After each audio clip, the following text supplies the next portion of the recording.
अस्सलाम वालेकुम, मैं हूं आमिर सईद अब्बासी और आप देख रहे हैं मेरा यूट्यूब चैनल। आज 22 फरवरी है और दिन है जुमेरात का। आज के वीलॉग में आपसे बात होगी। पाकिस्तान में इक़्तिदार की जंग अब फैसला कुन मरहले में दाखिल हो चुकी है और पाकिस्तान तहरीक इंसाफ और उसके जो मुखालिफिन हैं उनके दरमियान जो होने वाली जंग है वो अब हतमी मरहले में दाखिल हो चुकी है। और एक जो बड़ा मनसूबा बनाया गया कि तहरीक इंसाफ का जो मौक़िफ़ है कि उसकी 70 नशिस्तें छीनी गई हैं, धांधली के ये हरवाया गया है, उसको 5 साल के लिए जो है वो कुएं में डालने का फैसला कर लिया गया है, लटकाने का फैसला कर लिया गया है, क्योंकि इलेक्शन कमीशन ऑफ पाकिस्तान ने एक हुक्मनामे के ज़रिए पूरा मामला जो है वो ट्रिब्यूनल्स में भेज दिया है। इस तमाम तर प्रोसीजर को कैसे फॉलो किया जाएगा, ये कैसे मनसूबा बनाया गया है, उसके ऊपर बात होगी। इसके साथ साथ कमिश्नर रावलपिंडी लियाकत अली चट्टा, जिन्होंने 17 जनवरी को एक अहम प्रेस कॉन्फ्रेंस की और धांधली के तमाम तर इंकशाफात किए, एतराफ़ात किए, उन्होंने आज जो यू टर्न लिया है उसकी बुनियादी वजह क्या है, कैसे उन्होंने अपने बयान को वापस लिया और वो तमाम इल्ज़ामात अपने सर और तहरीक इंसाफ के सर क्यों डाले, इस पे भी बात होगी आज के वीलॉग में। और इसके साथ साथ अब मुल्क में एक नई तहरीक शुरू होने जा रही है इन इंतखाबात के बाद। अब तमाम फैसले सड़कों पर होंगे, वो कैसे, उसमें कौन सी बड़ी सियासी जमातें इत्तेफाक कर चुकी हैं, इसके ऊपर भी आज के वीलॉग में आपसे बात होगी। सबसे पहले हम बात करते हैं कि जो इलेक्शन कमीशन ऑफ पाकिस्तान ने एक मंसूबा बनाया कि पाकिस्तान तहरीक इंसाफ की जो नशिस्तें हैं, जिसमें फॉर्म 45 के मुताबिक तहरीक इंसाफ के जो कैंडिडेट्स हैं उन्होंने ये अपने फॉर्म 45 के ज़रिए दिखाया कि उनकी जो जीत थी वो 50-50 हज़ार की लीड से थी, लेकिन रिटर्निंग अफसरान ने उन्हें नाकाम करार दे दिया। वो पूरा मामला, उसके ऊपर इस्लामाबाद हाई कोर्ट और इलेक्शन कमीशन ऑफ पाकिस्तान के दरमियान जो अवामी मैंडेट है वो फुटबॉल बना रहा। पहले जो कैंडिडेट्स थे उन्होंने इलेक्शन कमीशन से रजू किया कि उनके जो नताइज हैं उन्हें तब्दील किया गया रिटर्निंग अफसर ने। फिर वो मामला इलेक्शन कमीशन के बाद इस्लामाबाद हाई कोर्ट में आया। इस्लामाबाद हाई कोर्ट ने वापस उनको इलेक्शन कमीशन भेजा। इलेक्शन कमीशन ने फिर उस मामले को वापस इस्लामाबाद हाई कोर्ट में आया और इस्लामाबाद हाई कोर्ट ने, आपको याद होगा कि एक स्टे ऑर्डर के ज़रिए अमल दरामद रोक दिया था, मुअत्तल कर दिया था कामयाब उम्मीदवारों के नोटिफिकेशन को। लेकिन आज इलेक्शन कमीशन ऑफ पाकिस्तान ने उस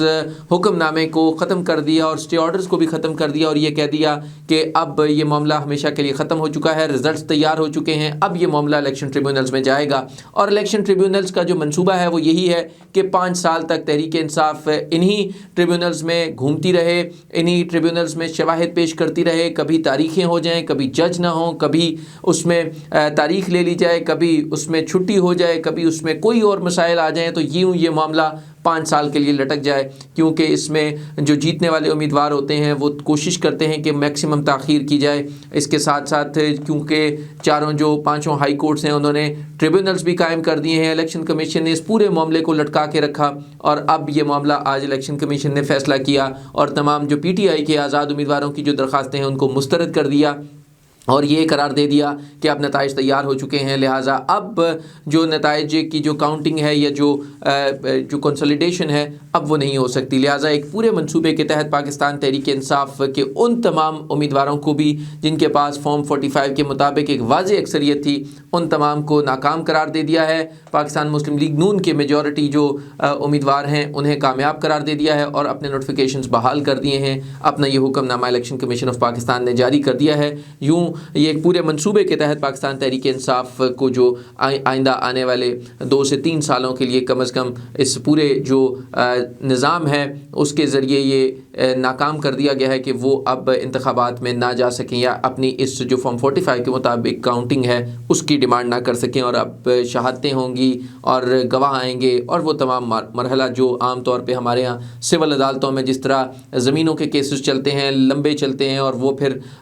एक जो अगर दादा केस करता है तो पोते को फ़ैसला मिलता है, तो यही इन ट्रिब्यूनल्स में भी हाल है। बहरहाल ये मामला अब एक बाकायदा मनसूबा बंदी के तहत ट्रिब्यूनल्स को भेज दिया गया है।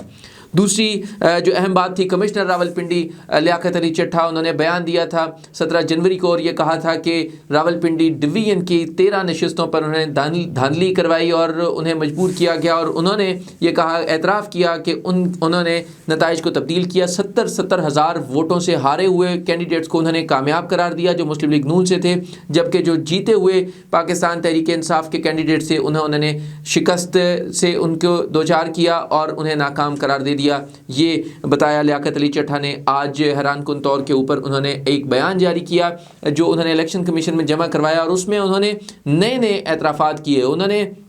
وہ تمام الزامات جو انہوں نے پریس کانفرنس میں کیے تھے وہ اپنے سر لیے۔ اس کے ساتھ ساتھ پاکستان تحریک انصاف کو انہوں نے اپنے ساتھ جو ہے وہ ذمہ دار قرار دیا۔ انہوں نے جو اپنا بیان ریکارڈ کروایا، انہوں نے بتایا کہ وہ 32 سال سے سروس میں تھے، انہوں نے بڑی اچھی سروس کی، لیکن اس کے بعد انہوں نے 2018 کے بعد ان کے تحریک انصاف سے بہت دیرینہ تعلقات ہو گئے۔ انہوں نے ان تعلقات کے بعد بہت سی اہم پوسٹنگز بھی حاصل کی تحریک انصاف سے، اور اس کے بعد پھر 8 فروری کو ہونے والے اہم بات جو 9 مئی کے واقعات ہیں، اس کے بعد انہوں نے وہ بھی اعتراف کیا کہ اس کے بھی جو ملزمان ہیں ان کی بھی انہوں نے مدد کی۔ انہوں نے پاکستان تحریک انصاف کی جو لیڈرشپ تھی اس کے ساتھ ان کا بہت اچھا تعلق رہا، انہوں نے ہر صورت مدد کی، اور 9 مئی کے ملزمان کو بھی انہوں نے بچانے کی کوشش کی۔ ایسے انہوں نے اعتراضات اور اعترافات کیے جو بظاہر انہوں نے اپنی پریس کانفرنس میں بھی جس کا ذکر نہیں کیا تھا۔ انہوں نے وہ تمام کیسز بھی اپنے سر لے لیے جن کو ان کے مخالفین جو ہیں وہ انہیں ذہنی مریض قرار دے رہے تھے۔ انہی ذہنی مریض لیاقت علی چٹھا نے یہ تمام جو اعترافات ہیں وہ کیے ہیں، اور یہ کہا ہے کہ 2018 کے انتخابات ہوں، 9 مئی کے واقعات ہوں، اور اس کے بعد پھر 8 فروری کے انتخابات ہوں، اس میں تمام جو گڑبڑ ہوئی اس تمام کی ذمہ داری لیاقت علی چٹھا نے لی، اور ساتھ میں انہوں نے پاکستان تحریک انصاف کو بھی ذمہ دار قرار دیا۔ پاکستان تحریک انصاف کی ملی بھگت سے انہوں نے کہا کہ انہوں نے تمام جرائم کیے ہیں، اور بھی تمام جو کیسز ہیں وہ بھی انہوں نے اپنے سر لے لیا، اور یہ کہا کہ وہ شرمندہ ہیں، معافی مانگتے ہیں، اور انہوں نے وہ تمام جو بیانات ہیں وہ انہوں نے تحریری شکل میں دیے ہیں۔ ابھی تک ان کا کوئی ویڈیو بیان سامنے نہیں آیا، اور وہ تمام تر جو بیان ہے وہ انہوں نے 3 صفحات پر مشتمل جو اپنا ریٹن فارم میں ہے اس کے اوپر ان کے دستخط ہیں، اور وہ الیکشن کمیشن آف پاکستان میں جمع کروایا گیا ہے۔ اب وہ ابھی تک سامنے نہیں آئے کسی کے بھی، اور 17 جنوری کے بعد وہ کسی بھی میڈیا کے اوپر یا کسی بھی جو اہم جو شخصیات ہیں کسی کے ساتھ وہ رابطے میں نہیں تھے، لہٰذا ان کے اس بیان کو دیکھنا پڑے گا کہ وہ کس پیرائے میں آیا ہے۔ اس کے ساتھ جو آخری اہم بات ہے کہ اب تمام سیاسی جماعتیں جو پہلے لیگلی اور اپنی ریمیڈیز کو استعمال کر رہی تھیں اور یہ کہہ رہی تھی کہ وہ انتخابات میں ہونے والی دھاندلی کے خلاف اپنا حق چاہتے ہیں، اب ان تمام بڑی سیاسی جماعتوں نے فیصلہ کیا ہے کہ انہیں ان کا حق نہیں دیا جا رہا، لہٰذا وہ اب سڑکوں پر نکلیں گے اور بھرپور طریقے سے تحریک چلائیں گے۔ اور اس میں جو 8 بڑی سیاسی جماعتیں ہیں، پاکستان کی تاریخ میں پہلی مرتبہ اتنی بڑی تعداد میں جو سیاسی جماعتیں ہیں وہ متحد ہوئی ہیں، اور انہوں نے یہ فیصلہ کیا ہے کہ وہ اپنے جو انتخابات میں دھاندلی ہوئی ہے اس کے اپنے حق کے لیے سڑکوں پر نکلیں گے۔ اور اس میں پاکستان تحریک انصاف سب سے بڑی جماعت ہے جو تحریک چلانے جا رہی ہے، اور اپنے مطالبات کے حق میں وہ سڑکوں پر نکلیں گے۔ دوسرے مرحلے میں جمعیت علماء اسلام ہے، JUI فے ہے، جس کے سربراہ مولانا فضل الرحمان ہیں، انہوں نے کہا ہے کہ وہ تحریک چلائیں گے۔ جماعت اسلامی ہے، انہوں نے کہا ہے کہ وہ تحریک چلائیں گے دھاندلی کے خلاف۔ اس کے ساتھ ساتھ تحریک لبیک پاکستان ہے، TLP ہے، اس نے کہا تحریک چلائیں گے۔ PK میپ جو پشتونخوا ملی عوامی پارٹی ہے محمود خان اچکزئی کی، انہوں نے دھاندلی کے خلاف تحریک چلانے کا اعلان کر دیا۔ GDA ایک بہت بڑی سیاسی قوت ہے سندھ کی، انہوں نے انتخابات میں دھاندلی کے خلاف جو باقاعدہ طور کے اوپر تحریک چلانے کا اعلان کر دیا۔ انہوں نے بہت بڑے بڑے جلسے کیے، بہت بڑے بڑے دھرنے دیے انہوں نے سندھ میں، اور اس کو جو وہاں پر تعداد ہے وہ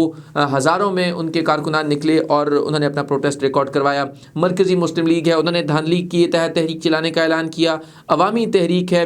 قومی عوامی تحریک ہے، جس کے سربراہ ایاز لطیف پلی جو ہیں سندھ کی وہاں کی تنظیم ہے، انہوں نے بھی اس کے خلاف تحریک چلانے کا اعلان کر دیا۔ اس کے ساتھ بہت سے آزاد امیدوار ہیں، انہوں نے بھی تحریک کا چلانے کا اعلان کر دیا ہے۔ لہٰذا اب جو انتخابات کا معاملہ ہے وہ اپنے حتمی مرحلے میں داخل ہو چکا ہے۔ دوسری فریقین اپنی جو حکومت ہے وہ بنانے میں مصروف ہیں، لیکن جو اس وقت دھاندلی کے خلاف جو بات کرنے والی تمام جماعتیں ہیں وہ متحد ہو رہی ہیں، بات چیت کر رہی ہیں، اور ایک ساتھ وہ اپنی قوت کا مظاہرہ کرنے جا رہی ہیں۔ لہٰذا آئندہ آنے والے دنوں میں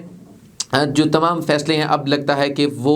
سڑکوں پر ہوں گے، کیونکہ تمام جو ریمیڈیز ہیں وہ اب ختم ہو چکی ہیں، اور معاملہ اگر ٹریبیونلز میں جاتا ہے تو وہ بہت لمبے عرصے تک معاملہ لٹک جائے گا۔ یہ تھی آج کی وی لاگ کی تفصیلات۔ آپ نے اگر ہمارے چینل کو لائک نہیں کیا تو آپ چینل کو لائک کریں، سبسکرائب کریں، اور بیل آئیکن کو ضرور پریس کریں تاکہ آپ کے پاس لیٹسٹ اپڈیٹس آتی رہیں۔ Thank you so much.